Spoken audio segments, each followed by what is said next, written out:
Capítulo 21. Razón vital, masculina y femenina. El presente capítulo es particularmente interesante y luminoso, pues indaga en la distinta racionalidad que se da en el varón y en la mujer. Y es que, aunque en nuestra época pocos se atreverían a sostenerlo, a lo largo de la historia en no pocas ocasiones se ha puesto en duda la racionalidad de la mujer, o en el mejor de los casos se ha afirmado que no es razonable. Antes de proseguir con la explicación de Marías, vamos a recapitular una vez más sobre algo que ya hemos visto anteriormente, en concreto en la idea de razón. Definíamos razón como la aprehensión de la realidad en su conexión. Veíamos que esa conexión entre los distintos elementos que componen la realidad no es algo ajeno a nosotros, sino que nos tiene en cuenta. De hecho, somos sus conformadores, pues tiene que ver con el papel que juega cada elemento de la realidad en nuestra vida. La razón nos permite comprender, por ejemplo, qué es el tiempo, porque éste afecta a nuestra vida. No obstante, no tiene el mismo sentido para un niño de 4 años que para un anciano de 90. Recuerdo que en mi época escolar, cada año, al llegar las Navidades, mi padre me decía: ya te puedes poner las pilas en los estudios, porque lo que no hagas de aquí a Semana Santa se quedará sin hacer, y enseguida se acaba el curso. Los 3 meses más o menos que discurrían de Navidad a Semana Santa, a mi padre, que era un adulto, le parecían un suspiro, pero a mí, en mi párvula edad, me sonaban a eternidad. De aquí a Semana Santa, pensaba yo, qué barbaridad, cuantísimo falta. Mi padre y yo hablábamos de la misma cosa, el transcurso aproximado de 3 meses, pero nuestra interpretación de esa misma realidad difería enormemente. Podríamos decir que operaba de distinto modo en nuestra razón. La realidad es objetiva, en tanto que está ahí, como objeto de conocimiento, 3 meses. Pero subjetiva en tanto que entra en mi campo de comprensión, que es necesariamente interpretativo. Dicho de otro modo, la realidad se hace presente en mi vida, tiene que contar conmigo. Aclarado esto, puede entenderse mejor que Marías no esté conforme con algunos postulados tradicionales de la razón. Por ejemplo, que la razón sea un atributo exclusivamente masculino. Otro, que exista una única razón universal, única en toda la humanidad, en toda época, en todo tiempo, en todo lugar. Una lógica pura, que diría Husserl, ajena a la persona que accede a ella. La física misma tiene en cuenta la posición del observador para efectuar sus estimaciones.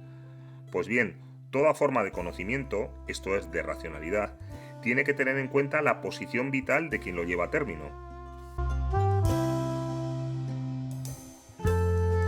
Retomemos el tema de este capítulo, la razón vital masculina y femenina. Diremos que si nuestra condición sexuada afecta a nuestra vida entera, ya que proyectamos desde esa condición nuestra, instalación, que diría Marías, entonces la propia racionalidad, el modo de entender la realidad, se ve necesariamente afectada por esa circunstancia nuestra. Dicho en Román Paladín, la razón masculina y la razón femenina son dos formas de razón, al igual que hombre y mujer son dos formas de humanidad. Aquí se enciende una luz de alerta. Si esto es así, no caemos en un relativismo. No estamos hablando de algo que no es razón, que carece de carácter universal y por ello es ajeno a la auténtica consistencia de las cosas.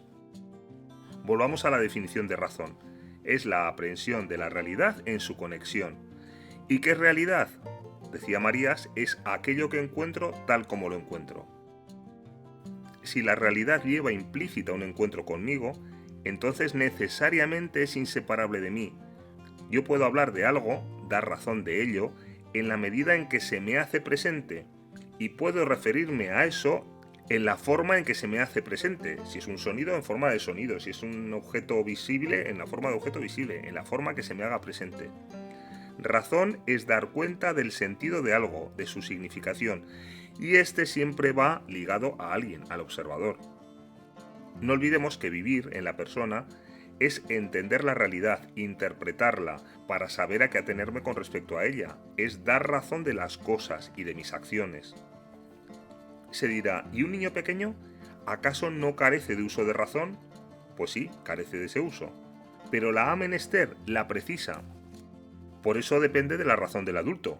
Cuidado, caca, pupa, rico, a dormir, etcétera, etcétera. El animal tiene dadas las pautas de su comportamiento biológicamente. No tiene que entender ni que dar razón de las cosas. El ser humano sí. Pero como la realidad se constituye en forma distinta para el hombre y para la mujer, la razón concreta tiene que funcionar en dos formas distintas, masculina y femenina. Se dirá, ¿entonces quiere decir esto que la raíz cuadrada de 9 son 3 para el hombre y no para la mujer o al revés?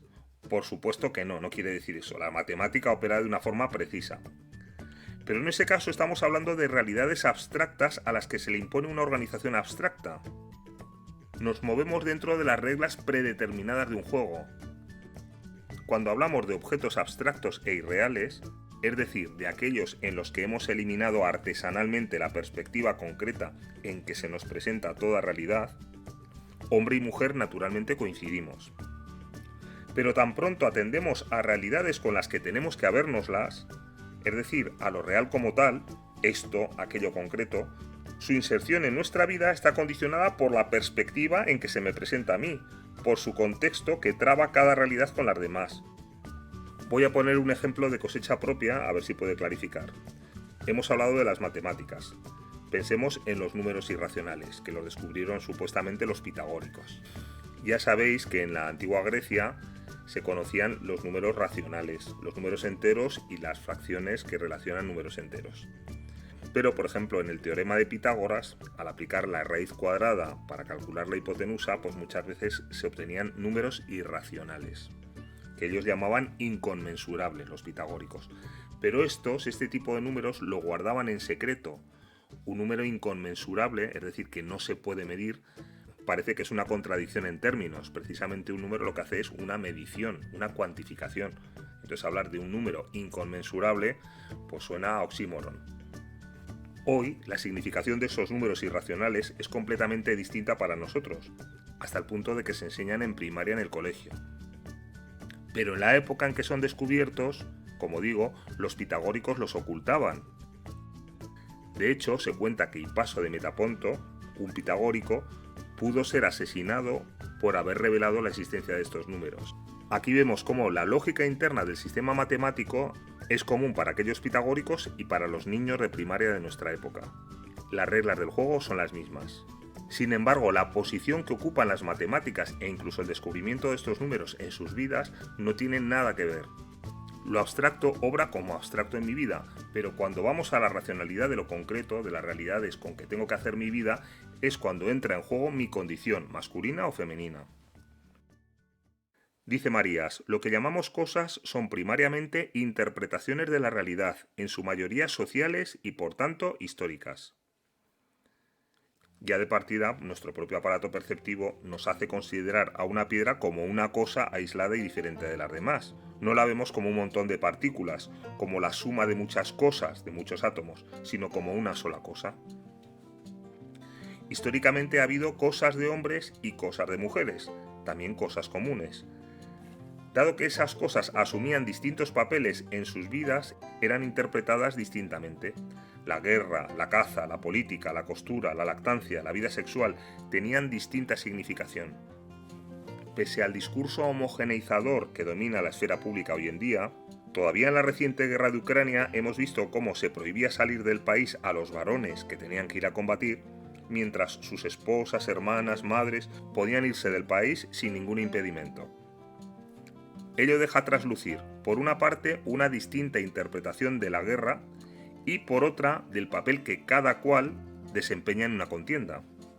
Se aducirá que también hay algunas mujeres voluntarias en el frente, lo cual no deja de ser la excepción que confirma la regla. Además, habría que analizar cómo interpretan esas mujeres el hecho de la guerra.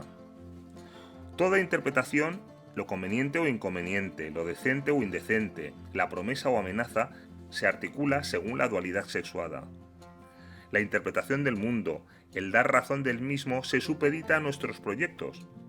En su momento ya vimos que una pared puede ser un refugio frente al viento o un obstáculo que me impide ir a donde yo quiero. Depende de mi pretensión. Pues bien, los proyectos de hombres y mujeres son distintos. Es más, su manera de proyectar es diferente. Mientras el hombre se mueve en proyectos a largo plazo y en principio tiene la iniciativa, la mujer tradicionalmente ha tenido su mundo reducido, en el cual la proyección era mucho más próxima y ha solido tener que esperar la iniciativa masculina.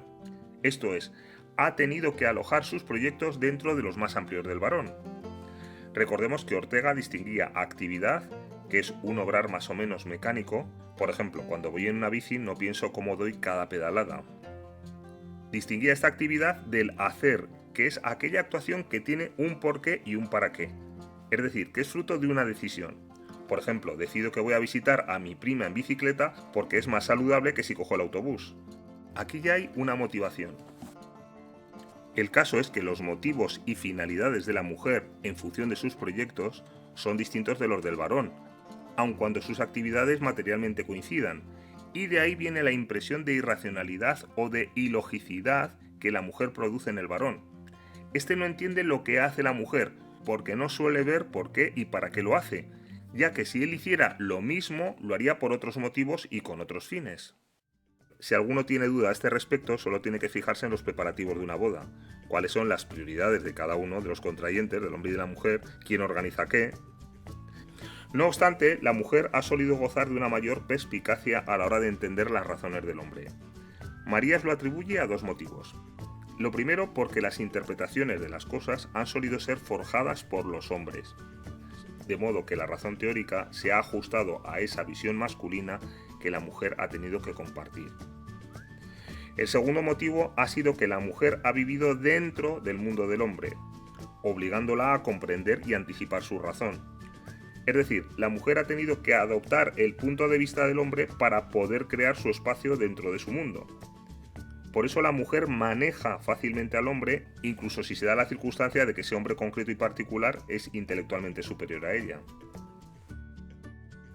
Al igual que según nos situamos en un lugar o en otro, adquirimos una perspectiva distinta de la realidad que nos rodea, hombres y mujeres tenemos una jerarquía de la realidad que nos sitúa en distintas posiciones para abordarla. Ambos perseguimos la misma meta universal, la felicidad. Pero para ser felices no solo necesitamos cosas distintas, sino que además entendemos por felicidad cosas diferentes, como sucede a dos pueblos o dos épocas muy distantes. Marías advierte de un peligro que acecha a la mujer, a saber, en ocasiones el hombre piensa que la mujer es ilógica o que no sabe lo que quiere, cuando lo que realmente sucede es que es él quien no sabe lo que ella quiere, aunque ella sí lo sabe perfectamente e incluso decida ocultarlo. Al amparo de la fortaleza del varón, ocupado en asuntos más generales y abstractos, la mujer ha forjado su mundo interior, más limitado y fino, en el cual se desenvuelve con seguridad. Esta seguridad hace que sienta que sabe lo que se hace, yo sé lo que me hago, no cuidándose de contrastar su visión con otras y acabando en el error. Marías pone como ejemplo de esta situación a la mujer intelectual, y añora el momento en que haya mujeres que pongan en juego categorías femeninas para desarrollar el pensamiento. Escribe Marías, para ello sería menester que las mujeres evitaran estos dos escollos: imitar al hombre, rehuirlo por resentimiento, las dos cosas que han solido hacer siempre las feministas.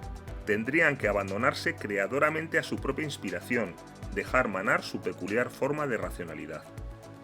En cuanto al hombre, advierte Marías que rara vez piensa sobre la mujer, aunque esto tampoco bastaría para conocerla. El único modo es el trato, convivir. Solo proyectándose el uno en el otro se puede poner en marcha eso que se llama razón vital.